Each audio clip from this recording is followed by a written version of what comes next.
రావణుడి కుమారుడైన ఇంద్రజిత్ మరియు హనుమంతుడు ఒకరికి ఒకరు దొరకకుండా యుద్ధం చేసుకుంటున్నారు. ఈ వానరం యొక్క వేగాన్ని ముందు తగ్గించాలి అనుకొని ఇంద్రజిత్ హనుమ మీదికి బ్రహ్మాస్త్రాన్ని ప్రయోగించాడు. ఆ సమయంలో హనుమంతుడికి పూర్వం బ్రహ్మగారు ఇచ్చిన వరం ఏ అస్త్రము నిన్ను ఏమీ చేయలేదు అన్నది జ్ఞాపకం వచ్చి, ఇది బ్రహ్మాస్త్రం, బ్రహ్మగారి పేరు మీద ఉన్న అస్త్రం, నేను దీనిని గౌరవించాలి. నేను ఆయనను తలచుకొని నమస్కరించగానే ఇది నన్ను వదిలేస్తుంది. కానీ నేను దీనికి కొంతసేపు కట్టుబడి ఉంటాను అనుకున్నాడు. బ్రహ్మాస్త్రానికి కట్టుబడడం వలన హనుమంతుడు నేల మీద పడిపోయాడు. ఈలోగా అక్కడున్న రాక్షసులు పరిగెత్తుకుంటూ వచ్చి కనపడ్డ గుడ్డ ముక్కలతో హనుమంతుడి కాళ్ళు చేతులు కట్టేసి కర్రలతో కొట్టారు. అప్పుడు హనుమంతుడు, ఇలా ఈ రాక్షసులను ఎంతసేపు చంపుతాను, ఒకసారి రావణుడిని చూస్తాను అనుకొని అలాగే ఉండిపోయాడు. కానీ ఇంద్రజిత్ అనుకున్నాడు, ఈ రాక్షసులు బుద్ధిహీనులు, బ్రహ్మాస్త్రంతో నేను కడితే వీళ్ళు వెళ్ళి తాడులతో కట్టారు. బ్రహ్మాస్త్రం చేత నిర్బంధింపబడ్డ వ్యక్తిని వేరొక దానితో కడితే ఆ బ్రహ్మాస్త్రం వదిలేస్తుంది. ఒకసారి బ్రహ్మాస్త్రం వేయబడ్డ వ్యక్తి మీద ధనుర్వేదంలో ఉన్న ఏ అస్త్రం మళ్ళీ సూర్యోదయం అయ్యే వరకు పనిచేయదు. ఇప్పుడు ఈయన తలచుకుంటే ఏమన్నా చెయ్యగలడు. కానీ ఆ వానరానికి అస్త్రం వదిలేసిందన్న విషయం తెలియలేదు. వీళ్ళు కట్టేయడం వలన ఇంకా ఆ బ్రహ్మాస్త్రమే పట్టుకొని ఉందనుకుంటున్నాడు అని అనుకొని సంతోషపడ్డాడు. వాళ్ళు హనుమంతుడిని ఈడ్చుకుంటూ వెళ్ళి ఆ రావణుడి దగ్గర నిలబెట్టారు. ఒక నల్లని మబ్బుని కానీ ఒక కాటుక కొండని కానీ తీసుకొచ్చి సింహాసనం మీద పెడితే ఎలా ఉంటుందో అలా రావణుడు సింహాసనం మీద కూర్చొని ఉన్నాడు. రత్నములు, వజ్రములు, స్ఫటికములు తాపడము చేయబడ్డ ఒక పెద్ద ఉత్తమమైన వేదిక మీద కూర్చొని ఉన్నాడు. రావణుడికి వానరమైన హనుమంతుడితో మాట్లాడడం సిగ్గుగా అనిపించి తన మంత్రైన ప్రహస్తుడి వంక చూసి, ఎక్కడి నుండి వచ్చాడు, ఎందుకొచ్చాడు, ఎవరివాడు, నాకు ఇష్టమైన అశోకవనాన్ని ఎందుకు నాశనం చేశాడు, సీతతో ఎందుకు మాట్లాడాడు, ఏమి మాట్లాడాడు, ఈ విషయాలు మీరు ఆ వానరాన్ని అడిగి కనుక్కోండి. నిజం చెబితే వాడి ప్రాణాలు ఉంటాయి, అబద్ధం చెబితే ప్రాణాలు పోతాయి అన్నాడు.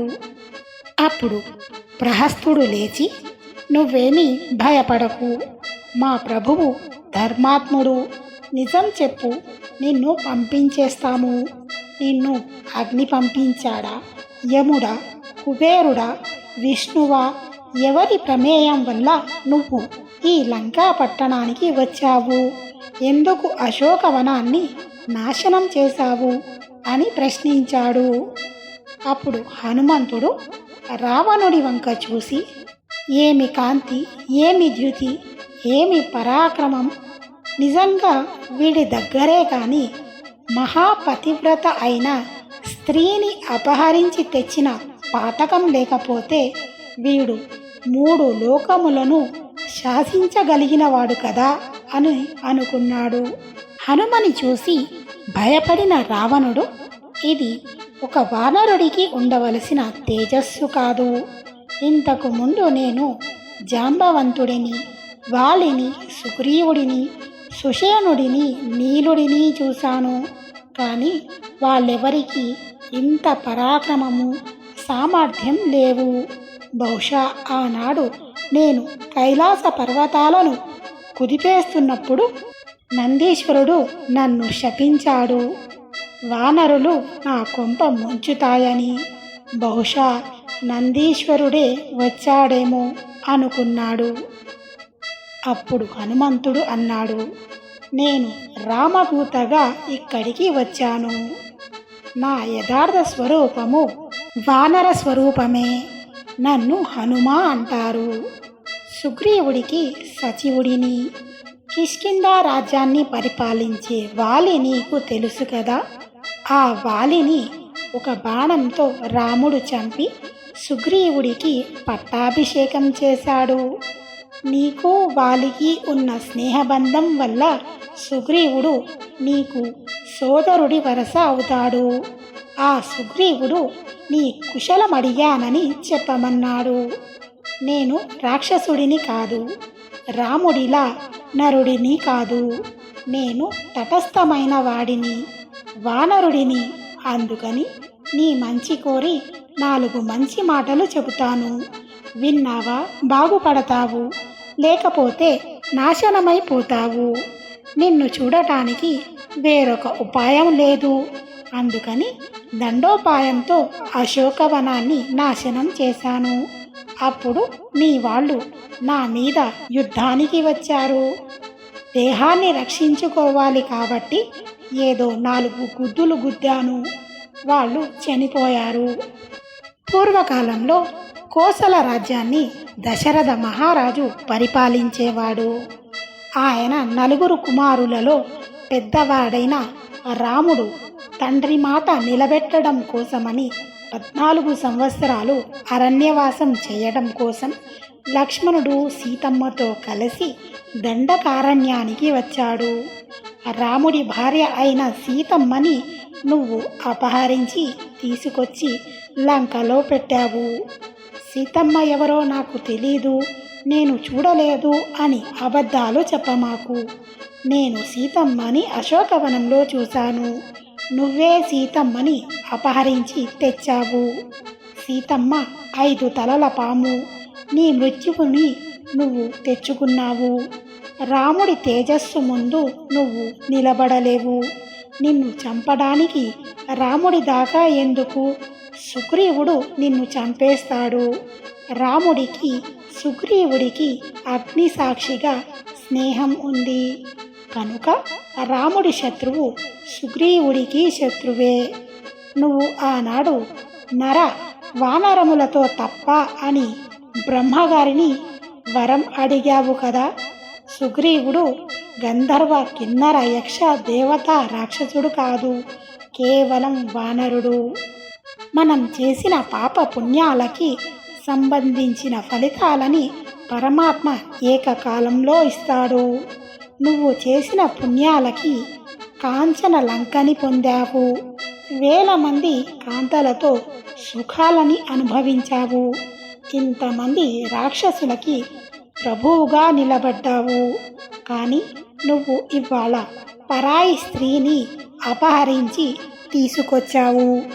ఆ పాపం వల్ల నువ్వు శరీరాన్ని వదిలిపెట్టబోతున్నావు. రాముడికి ధనుర్వేదంలో సమస్త అస్త్రశస్త్రములు తెలుసు. ఋషుల దగ్గర శిక్షణ పొందినవాడు, మహాధర్మాత్ముడు. అటువంటి రాముడు లంకలో నిలబడి కోదండాన్ని పట్టుకొని బాణములు విడిచిపెడితే నువ్వు నిలబడలేవు.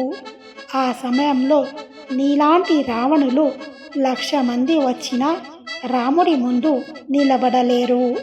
ఒకనాడు నువ్వు కైలాస పర్వతాన్ని ఎత్తబోతుంటే శివుడు తన కాలి బొటన వేలితో ఆ పర్వతాన్ని తొక్కగా నీ 20 చేతులు ఆ పర్వతం కింద ఉండిపోయాయి.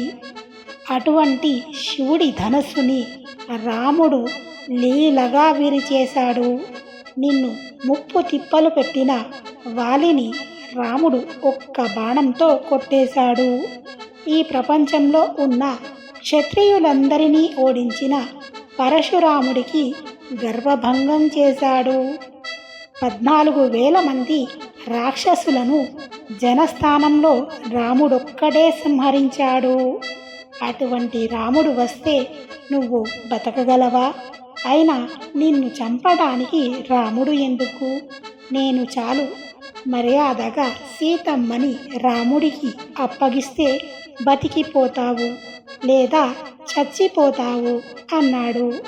ఒక నిండు సభలో తనని హనుమంతుడు ఇంతలా ఆపేక్షించి మాట్లాడేసరికి రావణుడికి ఆగ్రహం వచ్చి ఈ వానరాన్ని చంపేయండి అన్నాడు.